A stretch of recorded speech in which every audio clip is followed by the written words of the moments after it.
ka ala wele wariku la ala ka di ma ɲɛtugu ni ɲɛɛlɛ cɛ min n'o gindo di diɲɛ bɛɛ ma bi u k'a kɛ k'a lajɛ ko Konate yɛrɛ de y'a di bilahi n'i y'a kɛ i b'a ye dɔnni ye tiɲɛ ye mais bilahi dɔnni dɔnbagaw olu de dɔgɔyala maa caman bɛ kuma réseau kan dɛ caman bɛ kuma arajow la ani facebooku la mais réalité la ni seliw ka so k'u kɛcogo ye u ti fatiya dɔn bilahi u t'a dɔn est-ce que kuma in bɛ ka faamu dɔnnibaga min bɛ kuranɛ aya damadɔ kala ka n'i sigi ka nkalon tigɛ mɔgɔw ɲɛna o ti ne ye ne y'a kalan b'a si dɔn ne yɛrɛ fa ye dɔnnibaa ye Moridu belebele Konate est-ce que kuma in bɛ ka faamu wallahi o tumana e bɛ fɛ ka wari sɔrɔ de k'a dada ɲɔgɔn kan dati n kan tɛ wari fitinin ma dɛ a ka faamu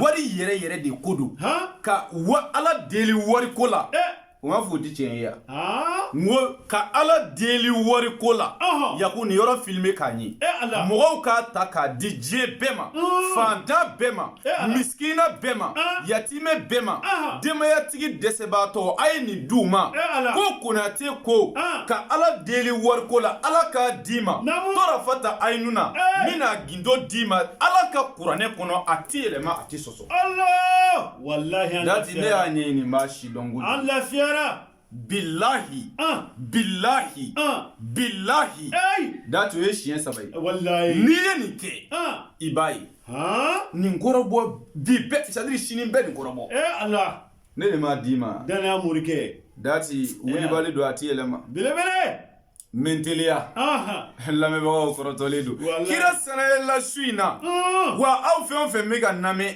min na aw bɛɛ la sanayɛlɛ sisan a bɛɛ bɛ sanayɛlɛ Jibirila ye ala kira sanayɛlɛ ni buraku ye o tuma na min na aw yɛrɛ sanayɛlɛ ni c'est-à-dire ka wariko la quoi aw bɛ sanayɛlɛ sisan Konate e m'a f'i garizigɛ sirilen don wallahi i ti wari sɔrɔ abuka ala nin video in lamɛn i k'a jɛsɛ k'a di fantanw ma i yɛrɛ k'a kɛ i ka dugawu kɛ garibukɛ ye o bi ne bɔ ni danaya dati ala sura dɔ bɛ kuranɛ kɔnɔ namu iza wakati don dati n'i y'a mɛn Konate bi nafolo baara kɛ a bɛ nafolo baara kɛ mɔgɔw dabali b'i ban k'an bɛ nafolo baara kɛ mɔgɔw ye dɔw bɛ siran ka na ko tuma olu bɛ na olu mɔgɔw ye u bɛ baara kɛ u b'a jaabi sɔrɔ u bɛ wari sɔrɔ ko tuma olu yɛrɛ bɛ siran ka na Konate fɛ yen e sigi sitanɛ baara tɛ kabi ala ka ne dama boli sɔn abada a baaraw bɛ kɛ mɔgɔw ɲɛna yan wallahi kuranɛ jɛlen don o don ala ni karamɔgɔ min t'a dɔn a ka na ne b'i kalan bilahi n b'a dɔn kojugu tiɲɛ fɔra sa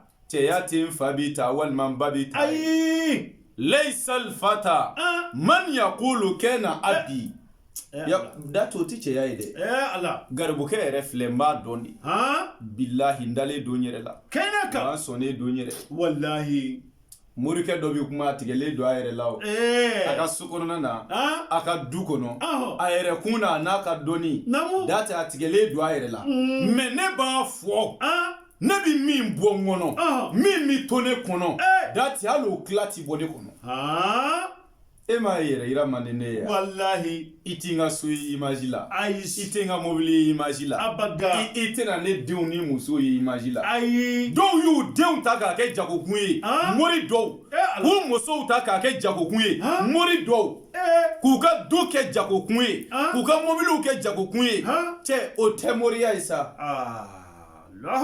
n'i ye baara kɛ mɔgɔw ye n'a ɲɛna dati hali ni popilenni de b'i kana a bɛ f'e ma mori est-ce que kuma in bɛ ka faamu o tuma aw minnu bɛ boli k'a bɛ taa nafolo baara kɛ yɔrɔ gɛrɛ nkalon don dɛ a ye sigi kuranɛ ma nafolo baara jɛlen bɛ kuranɛ kɔnɔ n'a t'a dɔn a ye na n b'a kɛ bilahi ni kabako ye o tuma dati n bɛ dɔɔnin di i ma e m'a fɔ wari ya wallahi garibukɛ lamɛn dɔrɔn e b'a min'o d'i ma sura min na iza wakati kelen de don n b'a dɔn kojugu de sadiri dati namu e bɛ fɛ ka ala deli wari la ala ka wari d'i ma wallahi dati suratul waqi'a kele mino gindo do di lambe ma mais onami nafolo bara minge aw yo tikile de mina ni le di ma ki yera bolo de menayi ne ya di ma fi sabilillah eli baraji mais ma ko bi nafolo bara la kan nafolo soro teliya la karabali la ki to demizenia kono garbu ke wele liste 223 72 24 02 98 ni min bola la dati jien bayi wallahi andale duila. Est-ce que vous avez femme? Wallah andarila. Autrement, la meilleure est kaningé. Et bien prévu do yo. Aha. Konate. Dati iza wakati. Namu. Ni o suratul waqi'a. Dati ibijija. Allah. Ibe suratul waqi'a kala. Shintan nani. Lazara seli kofe. Ni ka wari hami. E magote wari de la. Magobala. Wari ko hami. Allah. O ngani yasiri. Ika lazara seli ko. Namo. Ika iza wakati kala shintan ani nani. Jamana yi mori bebe ka ne lamɛn sisan. Allah. U b'a dɔn me ka min fɔ ni gɛlɛw don walima ni tiɲɛ don. A ye tiɲɛ fɔ. Bilahi u b'a dɔn. Wallahi ye tiɲɛ fɔ. N'i ye iza wakati kala siɲɛ 14. Dati o kalannen kɔ. Namu. Bisimilahi arahmani arahimi. I b'o kala siɲɛ 100. Nin y'a nasira dɔ ye o. Allah. Dati a y'a di moriw ma u ka mɔgɔw dɛmɛ ni nin ye. Wallahi. Caman bɛ nin lamɛn o tɛna se ka baara. Morikaw ni lamɛn. Allah. I ka fantanw dɛmɛ n'a ye. Allah. Ne yɛrɛ jɛna n y'a d'i ma. Siga t'a la dɛ. Kabako. Allahu akbar. I bɛ ka taa sun de kɔrɔ. Allah. N b'a dɔn kojugu. Allahu akbar. Dati n'i tilala iza wakati kalan na. Ka fatiha kalan bisimilahi rahmani rahim fatiha bɛɛ tɛ dɛ. Bisimilahi rahmani rahim dama. I bɛ jɔ i b'o kalan siɲɛ 100. N'i tilal'o la. Astaghfirullahi azim wa atubu ilayhi. I b'o kalan siɲɛ 100. N'i tilal'o la. La ilaha illallahu. I b'o kalan siɲɛ 100. N'i tilal'o la. Ya dayimu. I b'o wurudi siɲɛ 100. Allahu akbar. Ya dayimu dati o t'a bannen o. I bɛ tila ka salatu ala rasul Muhammad sallallahu alaihi wasallam bi ayi siga. Ne gino ye dɛ. Dati i bɛ sɔli kira kan. Kira kan sɔli min ka di i yɛrɛ ye i bɛ se min na. I b'o kira kan sɔli kɛ siɲɛ 100. Allahu akbar. Kira kan sɔli ka ca. Wallahi. I yɛrɛ bɛ se min na i b'o kɛ siɲɛ 100. Konate. O tuma dati n'i tilal'o la. Namu. O y'a sɔrɔ i y'i ka wariko hami don a la. Allah. O tuma na i bɛ nin taa ni ka segin nin cogoya la. Tile 3 walima tile 7. Allahu akbar. Bilahi. Allah. Nkan na ala la. Ala min ye dugukolo da ka sankolo da. Dati i ka ɲɛnamaya bi yɛlɛma. Ne de y'a d'i ma a ti yɛlɛma. Allah. Diɲɛ bɛɛ tulo b'i na a y'a kɛ dɔrɔn a b'a ye. Konate. Est-ce que i bɛ ka faamu? Wallahi ni baraji. Dati nin ko dun. Iza wakati sura yɛrɛ. N y'a f'i ye nafolo yɛrɛ sura don kuranɛ kɔnɔ. Yɛlɛma cogo t'a la. Allah. A bɛ ka faamuya. Konate. An ka siiru donnaba dɔ bɛ yen. Wallahi. A ye siiru dɔ bɔ iza wakati kan. N bɛna fɔ an badenw ye. C'est à dire minnu bɛ arabukan mɛn u ka siiru in lamɛn k'a ɲɛ. Min bɛ ka fɔ iza wakati kan est-ce que aw tulo b'a la? Ni mako bɛ nafolo la dɔrɔn sigi iza wakati ma. Allah. O de la Konate ka iza wakati baara. Ne y'a dabɔ mɔgɔw dɛmɛni de kama. Wallahi. Dati iza wakati baara in. Ka nafolo sɔrɔ i bɛ diɲɛ jamana o jamana. I bɛ dugu o dugu. Ala ka sababu d'i ma. Ka i garizigɛ dayɛlɛ. K'i sɔn nafolo la. Diɲɛ ka kabakoya i la. Iza wakati nafolo baara don. 30 don terikɛ. Mais i bɛ 15 de sara fɔlɔ. Ani ka sɛden 3 sɔngɔ 1800. An bɛ baara kɛ. Baara jaabi sɔrɔlen kɔ. Dati i b'i ka wari tɔ sara. Ni dana ye dɛ. Ma ni ɲɔgɔn ye fɔlɔ. O tuma na a filɛ nin ye dɛ. Konate. Dati a bɛ nin cogoya la o. Nin baraji. Maa min sirannen b'i kuma. N'a jatigɛlen b'i kuma. O ti garibukɛ ye. Abada. Ala ye ne saniya ka bɔ o ma bilahi. Kabi Ala kan da ne ma faden to dun. Kabi Ala kan da ma gulɔ min t'a couleur dɔn.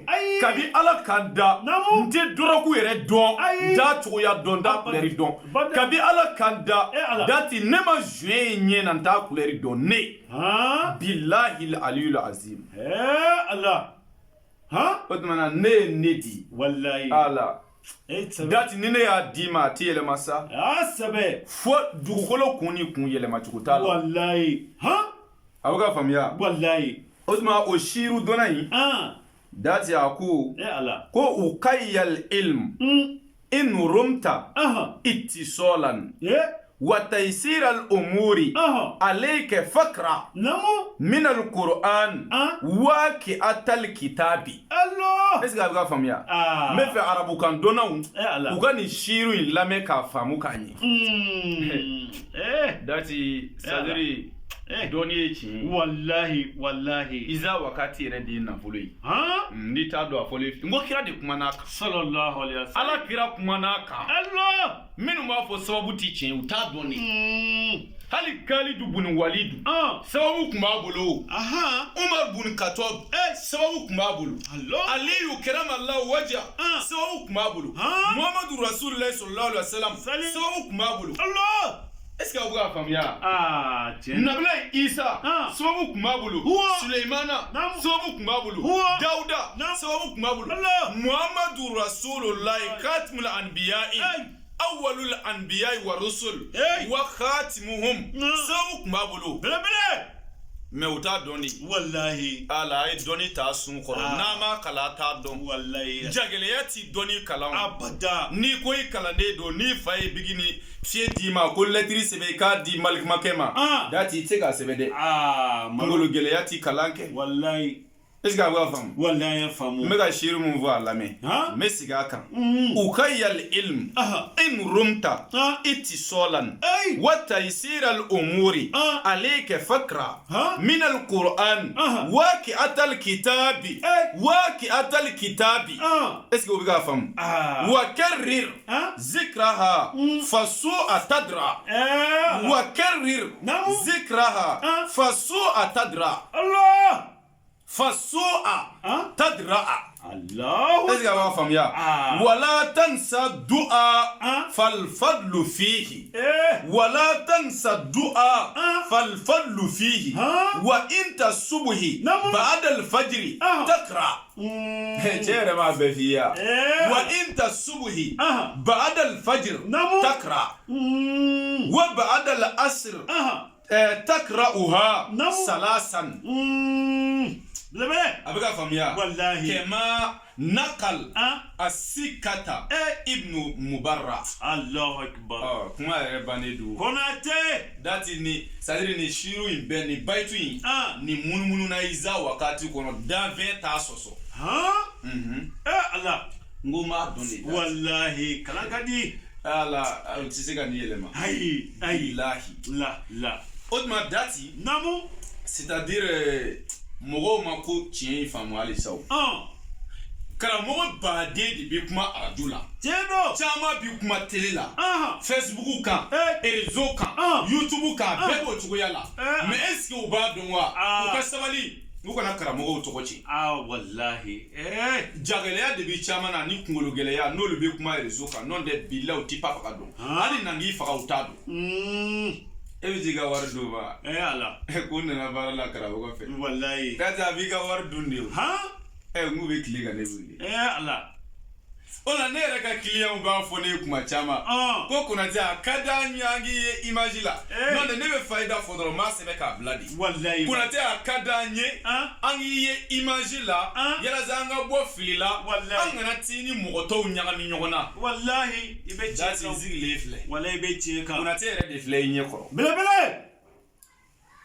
emi be jamana ko kan je jamana o jamana namu kana tiga wari chende ayi kani boloke na vuli ayi kamanaga kani blaki bi sege na vuli toro ni degun kani blaki bi ta mogodo kanjina maya dasira la kiba ke na vuli Allah dati ni petui ay na qur'ane ma bay ay na afwajan alaka qur'ane ma billahi aw bin na vulu so Allahu akbar ay da qur'ane na bele iza wakati bara mangile dati wa bisa wa drone du me wa tan duru sara folo nere jene du noyi ani ga shede saba songo o ye wa kele ni kemeshigi di dati o sara drone ame bara ke be je yoro dugu jamana o jamana bara bi se ka ke ki to isi yoro la atete boka akana nyine sababu ko wallahi dati sababu ye chi kuna te ebi seli ala minyi ebi sun ala minyi namu ne ala ko ka gele e bi songo ala toyi